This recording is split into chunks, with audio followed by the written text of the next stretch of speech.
अगर किसी शख्स ने बिस्मिल्लाह पढ़कर कुत्ते को ज़बह किया तो क्या कुत्ता हलाल है या हराम है? तो इसका जवाब बिल्कुल आसान सा जवाब है। इसके अंदर कोई भी शक शुबे की वैसी बात नहीं है, क्योंकि कुत्ता जो है वो नजिसुल ऐन जानवर माना जाता है।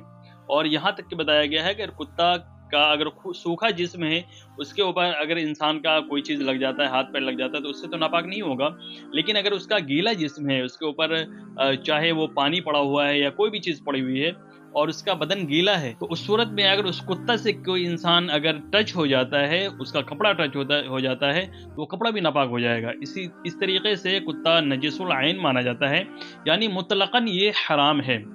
अब आप उसको खाने में ना खाने में अगर कोई इंसान चाहे उसको ज़बह करते वक्त बिस्मिल्लाह पढ़ ले, चाहे कोई सूरत पढ़ ले, चाहे पूरा कुरान ही क्यों ना पढ़ ले, जब वो नजिसुल ऐन है, जब कुत्ते का खाना हराम है, तो क्या बिस्मिल्लाह पढ़ लेने से या कुरान शरीफ की कोई सूरत पढ़ लेने से क्या वो जो हराम है, जो नापाक है, वो पाक हो जाएगी? ऐसा बिल्कुल भी नहीं है। जब शरीयत की तरफ से इसको नापाक कहा गया है और इसको हराम कहा गया है, इसके गोश्त को खाना हराम कहा गया है, तो चाहे आप कुछ भी पढ़ करके ज़बह करें, चाहे बगैर पढ़े ज़बह करें, किसी भी तरीके से ये हलाल नहीं होगा, ये हराम का हराम ही रहेगा। तो आप अपने जहन से बिल्कुल इस चीज़ को, इस शक को निकाल दें कि अगर कोई इंसान बिस्मिल्लाह अल्लाहु अकबर पढ़ करके अगर वो सुन्नत तरीके से जानवर को ज़बह कर देता है, हराम जानवर को, ये तो मैंने कुत्ते की बात कही है आपको, इसके अलावा जो भी हराम जानवर है जिसका खाना शरीयत में हलाल नहीं है,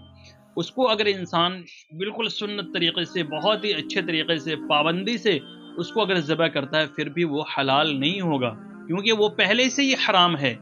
तो हराम चीज़ को बिस्मिल्लाह पढ़ने से वो हलाल नहीं होगी। और बकरे का खाना और इसी तरीके से और दूसरे जानवर जो है, मुर्गा वगैरह, इनका खाना हलाल है, लेकिन ज़बह करने का जो तरीका है उसके अंदर बताया गया है कि आपको बिस्मिल्लाह अल्लाहु अकबर पढ़ करके ज़बह करना है, अल्लाह के नाम पर ज़बह करना है। गैरुल्लाह के नाम पर अगर उसको ज़बह किया जाएगा तो अगरचे वो हलाल है, लेकिन वो हराम हो जाएगी। तो ऐसा नहीं है कि अगर कोई इंसान अल्लाह के नाम पर किसी हराम जानवर को अगर ज़बह कर ले तो वो हलाल हो जाएगी, ऐसा बिल्कुल भी नहीं है।